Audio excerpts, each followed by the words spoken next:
Hello friends, இது வந்து லோன்லினஸோட part 2 video. Part 1ல் என்ன வந்து தேவன் எப்படி தனிமையின் பாதையில் வந்து நடத்தினாரு, நான் அப்போ எவ்வளோ கஷ்டப்பட்டுருந்தேன் அப்படின்ற விஷயங்கள்லாம் நான் வந்து உங்களுக்கு வந்து ஷேர் பண்ணியிருந்தேன். ஸோ இந்த பார்ட் 2ல் நான் வந்து எனக்கு தேவன் கொடுத்த ஒரு விஷனை நான் உங்கள் கூட வந்து ஷேர் பண்ண போகிறேன். ஸோ ஒரு நாள் நான் வந்து உட்காந்துட்ருக்கோம்னா டக்குன்னு ஒரு விஷயம் நான் வந்து கண்ணில் பார்த்துட்டு அது டக்குன்னு அது வந்துட்டு போகுது. என்ன அப்படின்னா, ஒரு பெரிய கார்டன் இருக்குது. அந்த கார்டனில் நிறைய ட்ரீஸ் வந்து சேர்ந்து வந்து என்ன பிளான் பண்ணியிருக்காங்க. அண்ட் ஒரு ட்ரீயை மட்டும் என்னென்னா ரொம்ப தூரமாக தனியாக வந்து என்ன பிளான் பண்ணியிருந்தாங்க. ஸோ சேர்ந்துருக்கிற மரமையும் நான் பார்க்குறேன், இந்த தனியாக இருக்கிற மரத்தையும் பார்க்குறேன். ஸோ கொஞ்ச நாள் அது அந்த மரங்கள் எல்லாமே என்னென்னா வளர ஆரம்பிக்கி, அந்த மரங்கள் எல்லாம் ஒன்றுக்குள்ளே ஒன்று பேசிக்கிறது, ஜாலியாக இருக்குது, சந்தோஷமாக இருக்குது. ஆனால் இந்த சைடில் ஒரு மரம் மட்டும் தனியாக இருக்குது. ஆனால் அது வந்து வளர்ந்துட்டே இருக்குது. பட் அதுக்கு யாருமே கம்பேனியன் இல்லை, பேசுறதுக்கு யாருமே இல்லை. ரொம்ப வந்து என்னென்னா அது தனிமையாக வந்து ஃபீல் பண்ணுது. இந்த சைடு இன்னும் மாதங்கள் வருஷங்கள் கடக்க எல்லா செடிகளும் பெருசாக வளர என்ன ஆகுது அப்படின்னா, ஒவ்வொரு ட்ரீ வளரும் போதும் இன்னொரு அதோட பிரான்ச்சஸ் வந்து நெக்ஸ்ட் ட்ரீயை வந்து போய் இடிக்குது. ஸோ இப்படி என்னென்னா அங்கே வந்து கொஞ்சம் கசமுசன்னு ப்ராப்ளம்ஸ் வருது.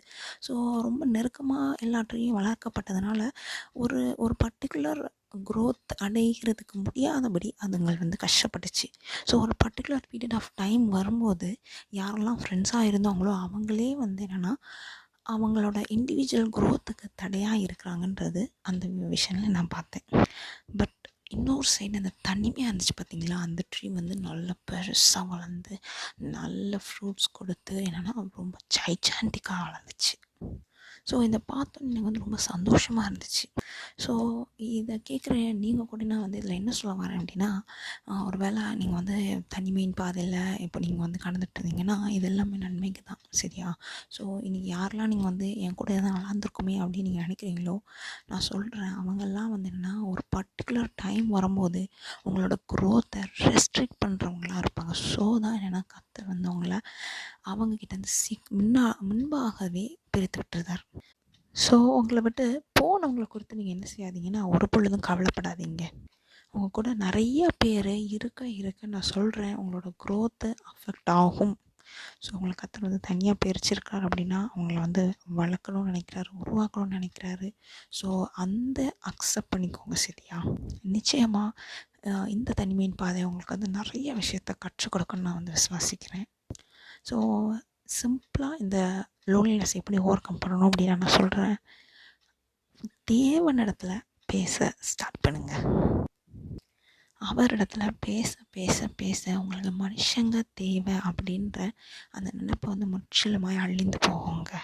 இன்னொன்று சொல்கிறேன், மனுஷங்களோட தேவனிடத்தில் பேச ஒரு மனுஷன் கற்றுக்கொண்டான் அப்படின்னா நிச்சயமாக சொல்கிறேன் வாழ்க்கையில் ஜெயிக்கிறவனாக இருப்பான். So the simple thing is start talking to God. எல்லாத்தையுமே ஷேர் பண்ணுங்கள்.